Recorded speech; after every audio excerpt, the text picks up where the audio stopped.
საგარეო პოლიტიკა, რომელიც უზრუნველყოფს ქვეყნის უსაფრთხოებას, ეს იყო დისკუსიის თემა, რომელიც პოლიტიკური ინიციატივა ჯერ საქართველოს ფარგლებში გაიმართა. გამომცემლებმა აღნიშნეს, რომ ცვალებადი და არაპროგნოზირებადი გლობალური თუ რეგიონული გეოპოლიტიკური გარემო საქართველოსგან მოითხოვს მკაფიო და პრინციპულ მომავალზე ორიენტირებულ მოქნილ საგარეო პოლიტიკას, რომელიც დაფუძნებული იქნება ქვეყნის ეროვნულ ინტერესებსა და ქართველი ხალხის ნებაზე. თვის ბოლოს ჯერ საქართველო ყრილობას გამართავს და პოლიტიკურ პარტიად დარეგისტრირებას აპირებს.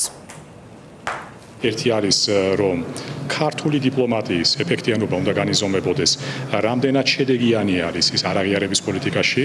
მეორე საკითხი არის, რამდენად ემსახურება ქართული დიპლომატია და პოლიტიკა ქვეყნის ფუნქციონალის, სარგებლიანობის და საჭიროების ამაღლებას. იმიტომ რომ ამის გარეშე მხოლოდ მსოფლიო რუკაზე სხვადასხვა ფერში იყო აღნიშნული, დღევანდელ ძალიან ეგოისტურ სამყაროში ეს მხოლოდ საკმარისი არ არის.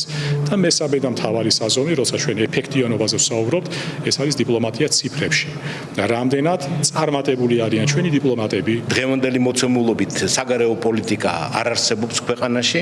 ჩვენ ვადევნებთ თვალს ძალიან ქაოტურ გადაწყვეტილებებს, რომელიც არის ნაკარნახები რაღაც დღევანდელი რაღაც ინსტიტუტებით, რაღაც ინტერესებით, რომელიც მიიღება რაღაც დახურულ ოთახებში.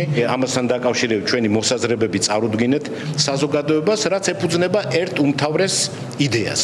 ჩვენი ადგილი არის დასავლური ცივილიზაციის სივრცეში და ჩვენი უმთავრესი საგარეო პოლიტიკური მიზანი უნდა იყოს ნატოში და ევროკავშირში გაწევრიანება. განვიხილეთ ჩვენი ხედვა თუ როგორ ხედავთ, რა უნდა გაკეთდეს, რა კონკრეტული ნაბიჯები უნდა გადაიდგეს იმისთვის, რომ ერთი მხრივ გამოვიდეთ ამ არსებული კრიზისიდან და იზოლაციიდან, ხოლო მეორე მხრივ მოვახდინოთ საქართველოს სწრაფი დაბრუნება იმ დასავლურ რელსებზე, რომლებზეც საქართველოს წლების განმავლობაში